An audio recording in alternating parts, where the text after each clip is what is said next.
Welcome to class! Hello everybody. I think it's time for story time. My name is Nathan MacArthur. I tell stories about my life that are requested in the comments. Not a lot of comments down below this week, so I'm still working off of old J.C. Perez's laundry list of stories. And I also have SNL Q&A requested stories about, just driving around in cars and hanging out as a kid. And JC requested the story of my first kiss. And so I'm going to combine those two because they're kind of the same thing.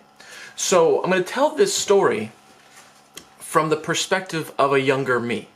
When it's actually happened. Like, I'm going to tell it from like, this is my first kiss. Since then I've grown up. Since then I've learned a lot. Like, there's a lot of stupid things I did as a kid.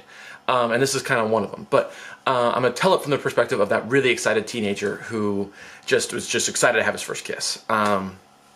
So be aware that I'm gonna tell you about things about my life that you might think, or I can't believe he did that as a kid. Well, yeah, I was a kid. I was stupid. I've grown up since then. But when I was a little kid, me and my brother were like enemies. We hated each other. We would like choke each other out. Like, stop! I'm gonna die here soon. Stop! And I had to tap out and just real violent, real angry at each other. I don't know why. Right around the age of 12, it really hit this really strong moment because we were both bigger. You know how you get bigger and bigger and the damage you do gets larger and larger? So he's 14, I'm 12, getting real big into fights, and we kind of just call it quits. We're like, all right, stop. Let's just be friends. And it was like a training phase where we learned how to be friends over time, but our fighting really stopped when he turned 16 because he could drive. And I wanted rides all over town. And so we were best friends by the time he turned 16. We hung out together all the time because he had a car.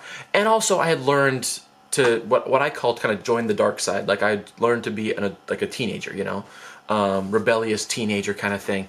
And so I was really going into this teenage phase full steam ahead.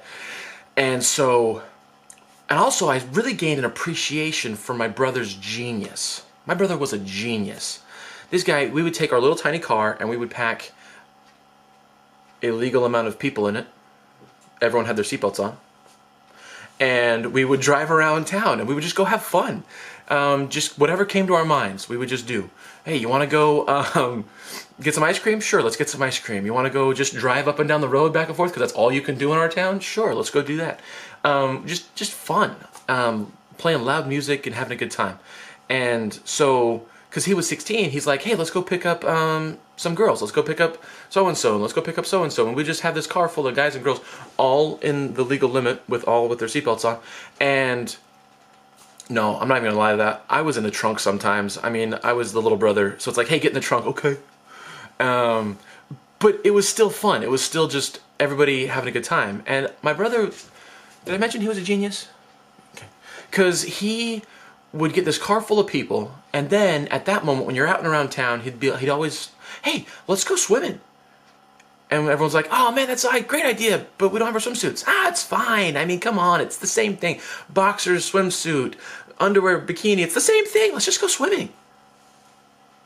And here I am, 14 years old, in a car full of 16, 17-year-old people, and I'm just like,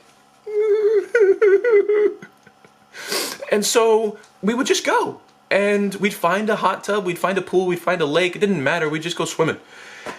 And I remember we're in this hot tub, and I'm in a hot tub full of all these older people, and of course we start playing Truth or Dare, naturally. That's what the progress is, right? And so they're playing Truth or Dare, and if you don't do the dare, you have to jump in this freezing cold pool, and it was just awesome. Just so much fun. People are doing crazy things, and it's finally my brother's turn to pick somebody. So he picks this girl who is like 17 and has got to be like, at that age, at 14, she was like the most beautiful girl in the whole world. I was like, oh my goodness, she's so hot. And he looks at me and just kind of has this smile. And I'm just like, no. And so he asked her, truth or dare? And the girl's like, dare. And he's like, I dare you to kiss my little brother. Yes! And inside, I'm just like, boom, boom, boom, boom, boom, boom. And just my mind is freaking out. I'm like, oh my gosh, Steve, I love you so much. I love you so much. And the girl's, to her credit, was like, oh no, I don't want to be his first kiss. No, that's terrible. And I'm just like, I don't mind. Yeah, that's fine. Yeah, I'm okay with it. And she's just like, oh, I don't know. And I'm like, I mean, you can go jump in the cold pool if you want to, but I mean, and sure enough, she did it. She kissed me, and I was thinking it would be like, you know, but no, she kissed me, and I was like, what? My mind was blown. From that moment on, I was my brother's servant. Like, I bowed down to him. It was amazing. He was responsible for my first kiss. Now, there's a lot of people out there who wouldn't say that counts, because truth or dare doesn't count as a first kiss. It's not your first real romantic engagement. Like, it's not like your girlfriend or anything. I don't know. I don't know all the politics about choosing what your first kiss is. But to me, in my mind, that's the first time that my lips touched anybody else's lips. And that's it. That's the story of my first kiss. So, since then, I've learned there is a big difference between underwear and bikini and boxers and swimsuit. And, you know, don't let people pressure you into doing things you don't want to do and all of those things. But at the time, as a kid, I was just so excited to be hanging out with my older brother and having good times. But that's the full official story of my first kiss. I think I'll tell another one. I got a little bit of time here. I remember me and my friends were hanging out one time, and we thought, hey, let's go have some fun. And I don't think I am going to tell that. I might have to, No, let's do it. We got time. We got time, right? For those of you who are my former students, you know I always track the time, and I'm always like, I got more time for this, no problem. So we're hanging out with, like, hey, let's go have some fun.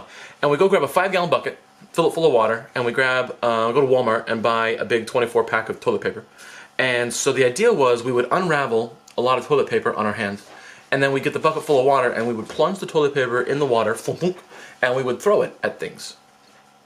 Inanimate objects, usually, just like trees, or just kind of whatever. It was like toilet papering to the next level, because it's all wet and soggy, and it would like splat, and it was really cool. And so then somebody dared us to go to the next level and throw it at a car on the windshield, and just see what it would look like, splat. And we picked our own car, because, you know, we're responsible young kids. And just the way it splatted was really cool. And then we thought, hey, let's go to a road, and cars will drive by, and we'll throw these little, we call them Sogballs, and we'll throw them at the cars as they drive by, and then we'll get some more speed out of it and see it'll splat better. And so we go over to the local golf course where there's this little ledge you can hide below, and we would hide below the ledge, and you'd throw it, and we missed like 99% of the time. But I remember the one time we got a hit, and we threw it, and it hit the windshield, and the cars usually would just keep going, but this one just slammed on the brakes, smoke's coming out the tires, and we all panic and just run. Dead sprint away from the road, and I look back over my shoulder, and sure enough, like 5 of these biggest football player like college kids get out of the car, and using words I've never heard before, and I would never use myself, chase us down. I'm gonna just beepity beep, I'm gonna tear you apart. I've never been so scared in my life, just running. I was so scared, and everyone else kind of ran in different directions, and we just kind of dove into the trees and the weeds, and one kid he was so scared he couldn't run. He just sat down on the rocks, and they jumped over him and didn't see him as they chased us, and so he's sitting there waiting for him to come back, and he snuck away, and it was just a nightmare. Like, we never anticipated this happening, and so we ran and waited in the trees and in the weeds and just hid until they got tired of looking for us and went back and drove off. But it was really easy to clean off. You just kind of wiped it off, and it was no damage. Not like an egg or anything. Eggs are really bad. So we just went on, and we all reconvened at my friend's house, and just that story will live in infamy, man. That was like the greatest, scariest moment of probably my childhood. I mean, I thought we were gonna die. I thought these college kids were gonna chase us down and just beat the crap out of us. And at that point we stopped. We're like, okay, this is not worth it. This is not fun anymore. So warning to all you kids, things you think are fun might turn out to be not fun. So be careful with what you do with your lives. anyways, that was kind of fun. Thanks for story time. Appreciate it. Please like, comment, and subscribe down below. Let me know what you want to hear next week. Running out of suggestions, so let me know. Thanks. Bye. Oh, hello from Alaska? I don't know what I'm supposed to say here. I don't know. I'm just going to keep it going. Awkwardly. Because that's what I do.